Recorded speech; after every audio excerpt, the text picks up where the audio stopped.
All right, well, good morning. Thank you all for being here today. This news conference is focusing on the wintry weather that we do expect this evening. Just to give some updates, we've gotten a lot of calls here in the mayor's office with people just wanting to know how the city is preparing and what they need to know. So that's why we're having this news conference, to just give out some really important tips for residents.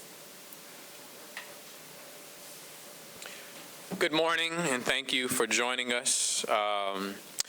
As was stated, we are dealing with some cold temperatures for this entire week. Local meteorologists have been giving warnings that tonight into tomorrow could pose some challenges for residents in this area. We do not think that this area will be impacted at the same as impacted as areas up north, but we want to stay weather aware. For more on this, I'd like to invite Mr. Michael Hill with the National Weather Service to give us some updates on the forecast. Thank you, Mr. Hill. Yes, sir. Good afternoon, everybody. We're expecting lots of rain, actually. So the good news is, for the Jackson metro area, we're really not expecting much in the way of ice or sleet or snow. So that's the good news that I could tell you guys for us going forward. There might be a very, very brief period of maybe some sleet pellets, but it should quickly all transition to rain, and we're expecting up to 1 inch to maybe even 2 inches of rainfall. So we're really not expecting a lot of ice or anything like that. Most of that ice and snow is going to be across the Highway 82 corridor up towards Starkville, across to Greenville, Greenwood. So Jackson metro area should not see significant impacts. There shouldn't be travel impacts for the area going forward. So we still will remain cold afterwards, be in the 40s, and then overnight drop down in the 20s. Still might need to be a little bit cautious on bridges and overpasses tomorrow night. I think we'll dry out, but if there's still a little bit of ponding, a little bit of wetness on the roads, that could kind of make it a little slick out there on bridges and overpasses mainly. But as far as any significant travel impacts, we don't expect any significant travel impacts here in Jackson metro area, and we're only expecting rainfall. So that's what I got for you guys this morning. Turn it back over to the mayor. Mr. Hill, thank you for that update, and we're prayerful that that in fact does pan out in that way. But nonetheless, we are all going to be prepared for the potential worst and pray for the best.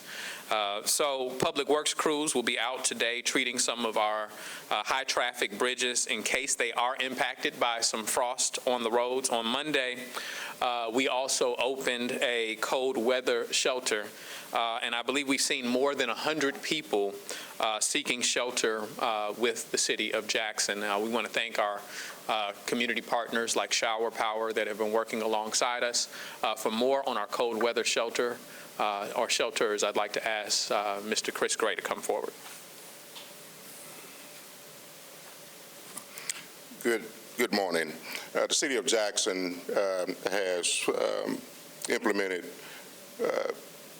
cold weather shelter at 1355 West Hattiesburg Street, which is the Champion Gym.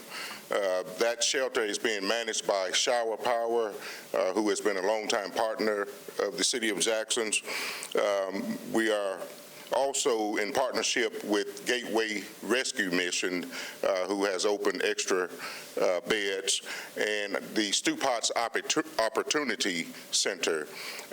So we are asking that anyone that is in need of heat or a safe place during this time, that you go over to 1355 Hattiesburg Street, which is Champion Gym, and be received by our great partners from Shower Power. We are in need of donations such as food, snacks, coffee, things of that nature. And we're asking that you visit showerpower.kindful.com to make any further donations to this organization. We want to give thanks to our other partner, Red Cross, for the support that they have given to the city of Jackson in providing cots and blankets to us. Again, if you have any further questions about our shelter operation, you are welcome to call 601-960-1111, or you can reach me at 601-906-4112. Thank you. Thank you, Mr. Gray. I'd like to thank you and Constituent Services for all the hard work that you do anytime we face any type of emergency in the city. And as I said earlier, we thank our community partners for their support in standing up these shelters. We also thank the Jackson Police Department. When we open these type of shelters or anytime we're dealing with an emergency circumstance, they have to step in. We have to ensure anytime we open our doors in order to provide shelter, we have to make sure that those people are safe while we are providing that coverage for them. So I'd like to invite Deputy Chief Marco Johnson forward to talk about the efforts of the Jackson Police Department as we're looking at inclement weather. All right. Thank you, Marco. Good morning, everyone. The Jackson Police Department will be providing 24-hour security at every shelter that we have. We will be having security on the inside and providing coverage on the outside. As it goes to the inclement weather, we will have officers posted around our major interstates and through our low-lying areas and neighborhoods where it could flood. The best advice I can give you, if it floods, turn around. Don't take that chance. And if you happen to be out having to take a trip, also place little packets in your cars as such thing as blankets, flashlights, and batteries, and make sure that your phones and computers are charged. That's all I have. Again, we thank the men and women of the Jackson Police Department. Let me make this recommendation. First of all, these are tips that we want to give to each resident so that they are as safe as they possibly can be when we're dealing with colder temperatures. But as we open things like a shelter, or our partners are opening other facilities for shelter, those residents that are in the greatest need, sometimes it takes a little while for the message to get to them. So if you see someone who may be on a corner and may be soliciting for some type of donation or support, maybe the helpful word that you can give them is that there is shelter for them, and encourage them to seek shelter. We don't want anyone to unfortunately perish due to the hands or at the hands of cold temperatures.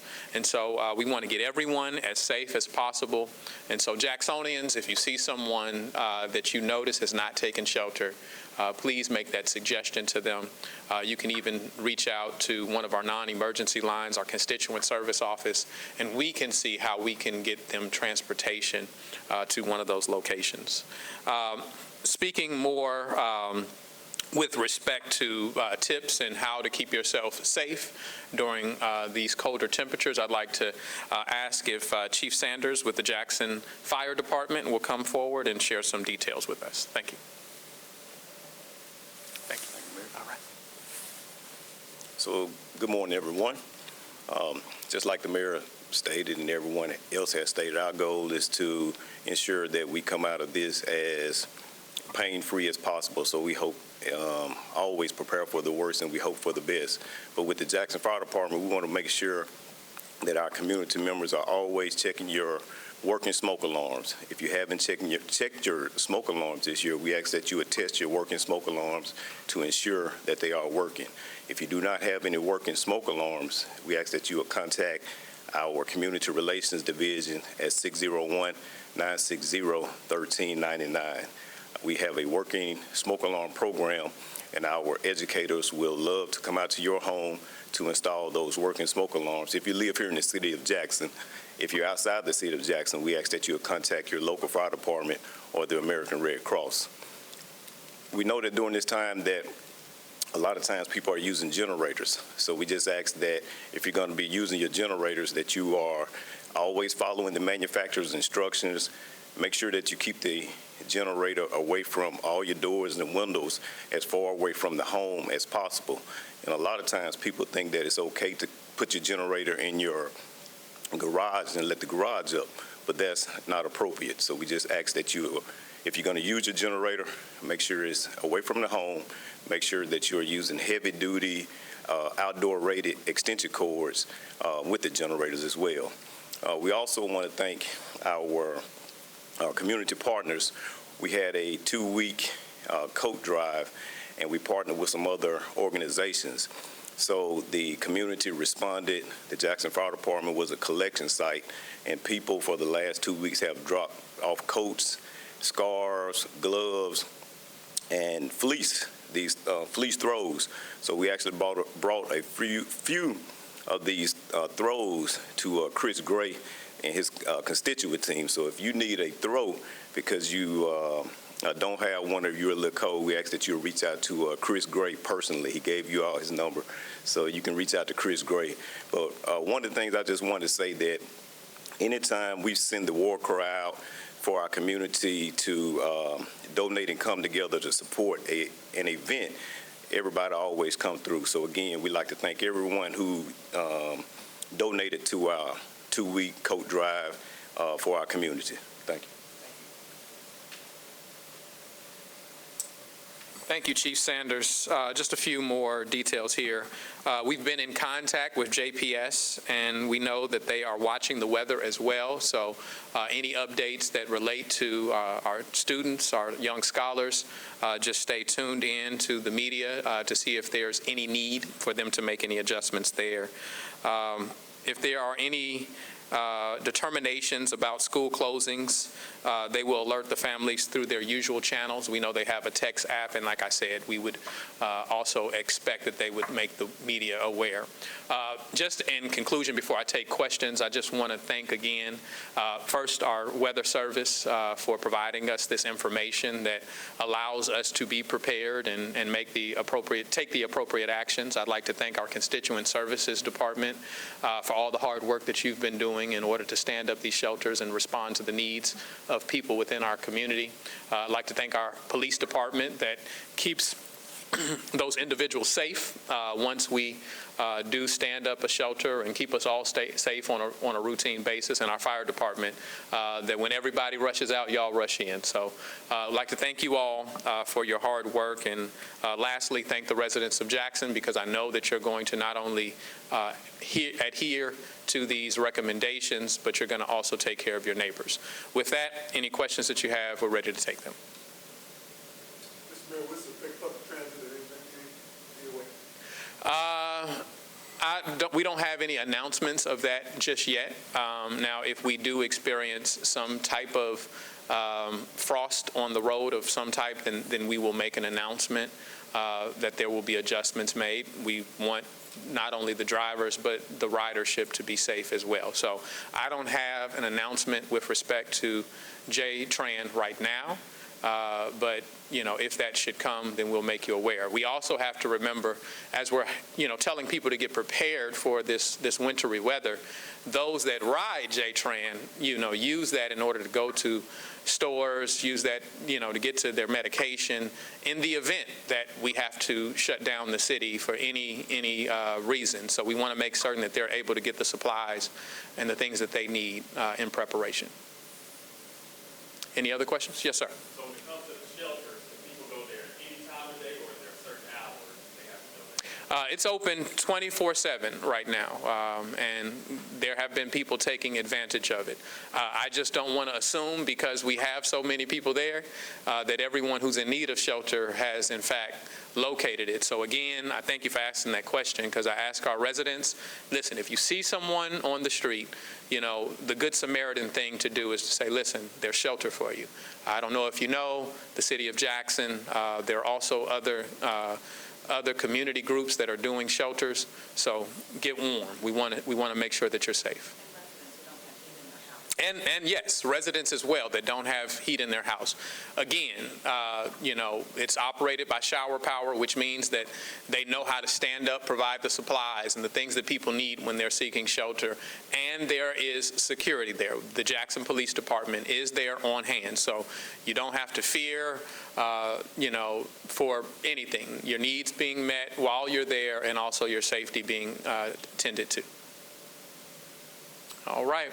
Thank you very much, and my prayer is that we have that we come out of this safely. Oh, one last thing I forgot to mention, that we will, if you notice any downed trees at any point in time, we ask that you do not call 911, that instead you call the non-emergency line, which is at 601-960-1234. Once again, 601-960-1234. So if you notice anything due to the weather that, a downed tree, don't call 911. We want to reserve those lines for other emergencies. Thank you very much.